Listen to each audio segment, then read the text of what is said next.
In the 1940s, Professor Streeter of the Carnegie Institute of Embryology in Washington, D.C., proposed a system for classifying the stages of human development.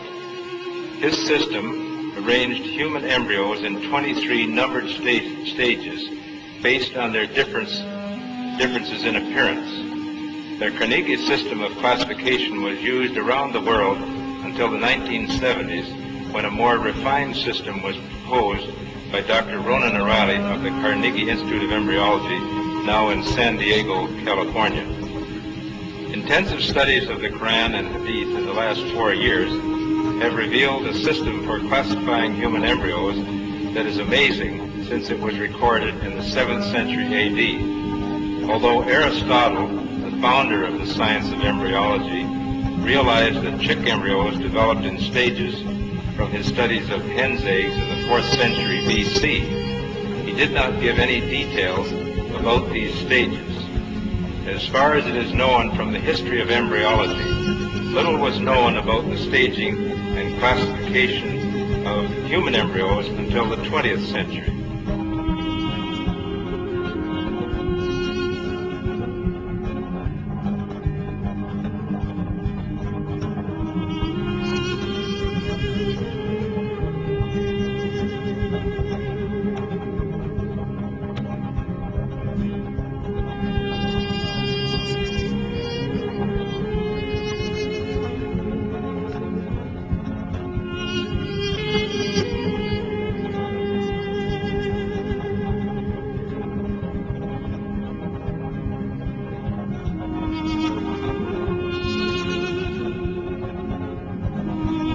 First stage is adapt, and you'll have to apologize my pronunciation. This is from Surah Tariq 6. He is created from a drop emitted. This Arabic term refers to the forceful emission of fluids which occurs during ejaculation in the male and ovulation in the female. The male secretions, called semen, contain the spermatozoa, and the female secretions, called follicular fluid, contain the ovum. This is the stage of fertilization and the nutfa, and after this is what we call the zygote, referred to in the Quran as the nutfa, and the nutfa undergoes division, which we call cleavage, as it passes down the uterine tube. So these are the stages of the nutfa here as it undergoes cell division.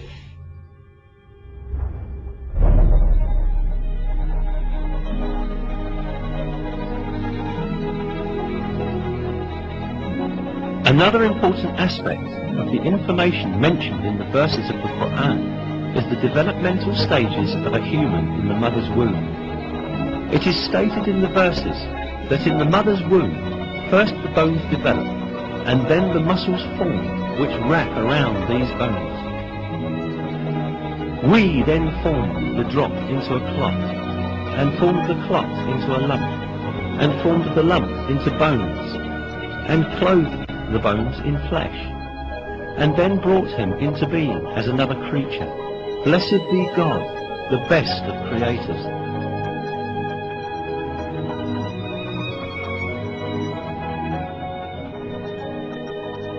Embryology is a branch of science that studies the development of embryos in the mother's womb. Until very recently, embryologists assumed that the bones and muscles in an embryo developed at the same time. For this reason, for a long time, some people claimed that these verses were in conflict with science. Yet, advanced microscopic research conducted by virtue of new technological developments has revealed that the revelation of the Quran is word by word correct. These examinations at the microscopic level show that the development inside the mother's womb takes place in just the way that is described in the verses. Obviously, life begins at the moment of fertilization when a single sperm fuses with an ovum to form a one-celled embryo or zygote. At this moment, the ultimate character of that new individual is decided. The Quran recorded these facts 1400 years ago.